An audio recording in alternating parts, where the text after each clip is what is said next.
बिस्मिल्लाहिर्रहमानिर्रहीम। शेख अब्दुल वहीद रहमतुल्लाह अलैह और उनकी जन्नत की साथी। शेख अब्दुल वहीद रहमतुल्लाह अलैह फरमाते हैं कि एक बार मैंने अल्लाह ताला से दुआ मांगी कि ए अल्लाह, तू मुझे जन्नत में जिसको मेरे साथ ही बनाना है, दुनिया में ही मेरी उससे मुलाकात करा दे। फरमाते हैं कि मुझे ख्वाब में बताया गया कि हबशा की रहने वाली एक औरत मैमुना है जो जन्नत में तुम्हारी साथी बनेगी।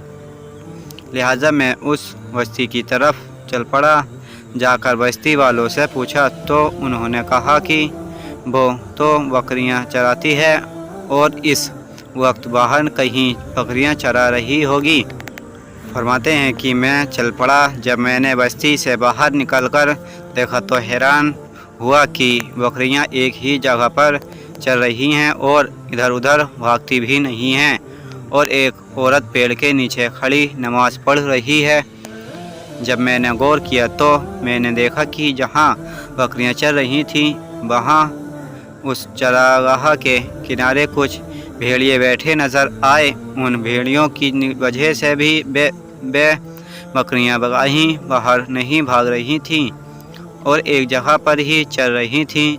जब उस औरत ने सलाम फेरा और मुझे देखा तो कहने लगी, अब्दुल वहीद, अल्लाह रब्बुल इज़्ज़त ने मुलाकात की वादगाह को जन्नत बनाई है, तो फिर तुम दुनिया में कैसे आ गए?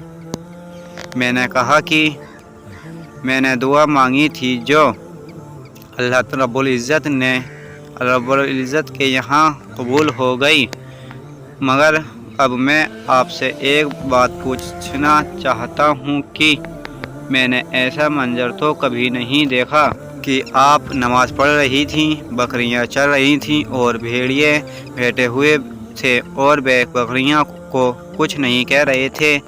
मुझे इसका राज समझ में नहीं आ रहा है।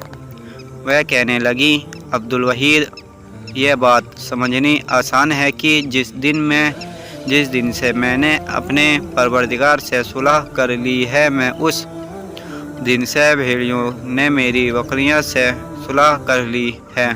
मालूम हुआ कि फज़कुरूनी उज़कुरुकुम का एक मतलब ये बना कि ए बंदो, तुम मुझसे सुलह कर लो, मैं मखलूक की तुम्हारे साथ सुलह कर दूंगा। और ऐसी ही दीनी मालूमात के लिए हमारे चैनल को सब्सक्राइब ज़रूर करें और बेल आइकन को ऑल पर प्रेस करें।